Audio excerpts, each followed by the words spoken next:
Hello Pokemon fans, this is ProPokeNoob back today to bring you another battle, but before we start I'd like to bring it down to a little bit of a sadder note.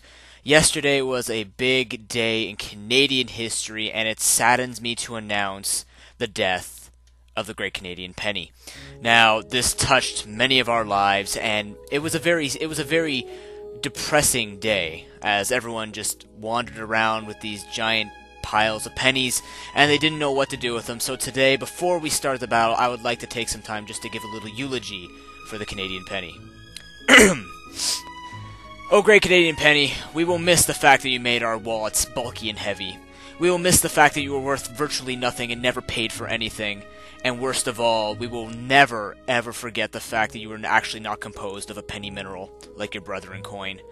Despite all of your flaws and everything that you did not do for us, you will be missed. Oh, look, a battle. So today, we're going to be having a standard OU match against a person by the name of the Big Boy Milkshake. You guys remember this guy. He brings random stuff. Well, you know what? Today, we're taking a very serious note. We're going to go from the sad to the serious, going into a standard OU Meta 2.0 game. Going back to this team, it's still viable in 2013, ladies and gentlemen, and with the banning of Tornadus T, it made sure this team didn't get swept by hurricanes, so this team is actually getting more and more viable as time goes on. It was already GG from the beginning. He knew this type of stuff. Now, looking at his team, very fire-heavy. I'm going to have to preserve the Magikarp and the Feebas for later on. Bidoof is pretty much a dead weight. Now, unless his Snorlax or his hacked Growlithe is carrying Stealth Rocks, I'm not exactly sure if I can keep Bidoof's Sash going, but I'm not too concerned about that. I don't really know what to lead off with, but I decided pretty much most of this stuff looks like special attackers, so I think I'm actually going to lead off with the Feebas, just in case he wanted to go for a Fire move, but he actually leads off a Snorlax, so this is a perfect opportunity for me to set up my Hail. He's going to go for the Body Slam. Luckily, he doesn't get the Parahack, so I do have a chance to take this for a 2-hit KO, but I am going to switch out now, go into Dr. Diego, the Cleffa, because what I want to do actually is fling my Flame Orb at him so that I can actually have a chance of actually taking this guy out, and he doesn't do so much damage.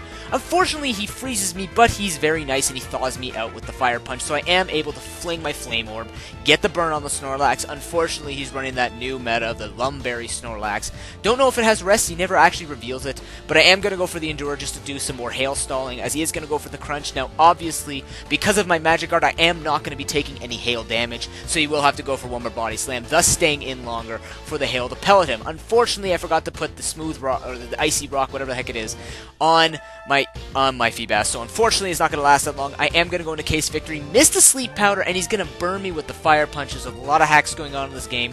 A lot of it is mattering, and I will ask you to bear in mind that, you know, hacks is being embraced lately, so I mean, when stuff like this happens, you have to remember, everything is going to work out in the end. I'm going to go for a Reflect as a last-ditch effort, just to make sure that my Pokemon are protected from the Snorlax. He's not looking like he wants to switch out anytime soon, so I'm going to have to force him to switch out. I'm going to switch into myself. He's going to go into his Moltres now. The Happiny is going to be very specially based, which is kind of makes me question why you send this thing in.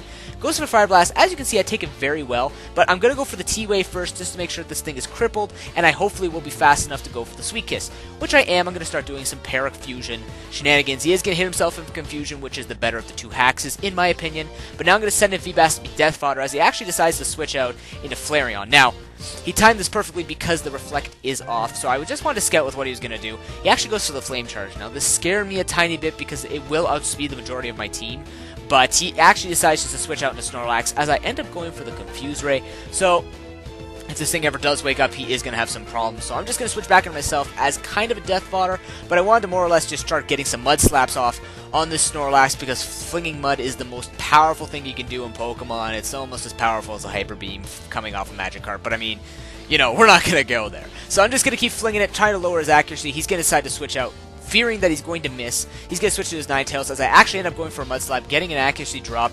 This will matter because, as you see, ladies and gentlemen, he misses his Flamethrower, which is now 90% accurate, giving me the very lucky hacks in order for me to get a T-Wave off on this Ninetales. Now, he's actually going to switch out, going to Flareon. He doesn't want to play around with hacks here.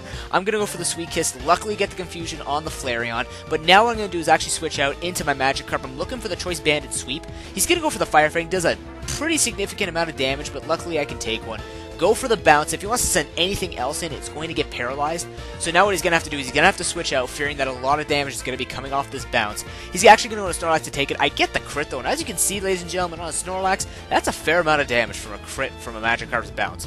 But now he's going to switch out into Moltres, which actually made me question a little, because he knows he will be taking damage before he can potentially hit me. But he actually gets paralyzed. Now, he's going to switch out again. Obviously abusing this because I do not have Stealth Rocks or Spikes Up or anything on this team yet. I'm just going to keep going for bounces. I do get the Snorlax down. I don't know if he's thinking in Gen 1 terms, where the rest turns constantly counted. Maybe he's forgotten that in Gen 5 that doesn't apply. It resets every time you switch out. But I mean, he can abuse whatever he wants at this point. I'm not doing enough damage to take out the Snorlax. He doesn't have Stealth Rock damage racking up. But now he is going to wake up as I bounce. Luckily, his Slam is going to miss, but my Bounce is going to hit. Except he wants to preserve that thing. He's going to go back into Moltres. Now this is scary because if I do set up the Stealth Rocks with whatever Pokemon could be possibly holding Stealth Rocks, hint, figure it out. It could be putting this thing in a very low position to be living. But now I'm going to do Send in Feebas to be Death Fodder because Magikarp is much more important than Feebas. I'm going to set up Spikes because I'm tired of this guy switching out constantly. This thing is weakened enough where I don't need to worry about that stuff. But now what I'm going to do is actually go for a second layer of Spikes, hoping that he'll get Parallax, which he does. Now, I kind of get a little greedy here, go for the rest, hoping for the double paralysis consecutively. Unfortunately, he is going to hit it, though, and he's going to take me out. Now, what I was trying to do is switch out with Natural Cure or try and get the third layer of Spikes. I should have set up the 3 layers of Spikes, but I mean, that's what happens when you get greedy. Now I'm going to go for the Sweet Kiss, luckily get the Confusion, and the Confusion hacks on the first turn. Now I'm going to predict the switch. Unfortunately, he breaks through, he's going to stay, and he's going to take me out. That's okay. It's down to the Magikarp. Now, I know Magikarp has a chance of sweeping now, so what I'm going to do is go for the Flail. It's the most viable option to take out the rest of his team. Bounce, there's not enough PP for it. I'm just going to keep going for the fail. Luckily, he hits himself with Confusion. He snaps out of Confusion, but he misses the Fire Blast, and that means that I actually stand a chance here. I'm going to go for another Flail. He's getting lower and lower. He decides to stay in. He gets Parahacks. He's trying for that one last ditch effort, but ladies and gentlemen, Magikarp gets a kill, takes out the Moltres, and as a result, it's a good game, because the rules are, if you lose one Pokemon to this team, you've actually lost the entire game. You must forfeit. However, the man has a little bit more honor than that. He does want to stay in and finish me off in order to boost his own ego, and of course, you know, when you smash my type of team, you should feel very proud, because your OU team actually is quite viable. So that was an excellent match, Milkshake. Comment, rate, and subscribe, everyone. I hope you enjoyed this battle. If you did not, no hate comments, please, because you know what, this is a very serious battle, and I take much pride in this type of thing. So, you know, don't hate on the team. It's a very powerful team. It does work. But anyways, thank you so much for watching. It's been sparse uploads. I keep saying that after every upload. I don't know why. But be patient. I've got new teams going. I just got to find time now. It's just work, and I've been tired and up until 3 in the morning writing notes every night, which sucks. So, yeah. Luckily, I feel awake enough to lack sleep tomorrow. Anyways, thank you so much for watching, and I will see you next time. Stay tuned for this OU team coming back in the future. Peace.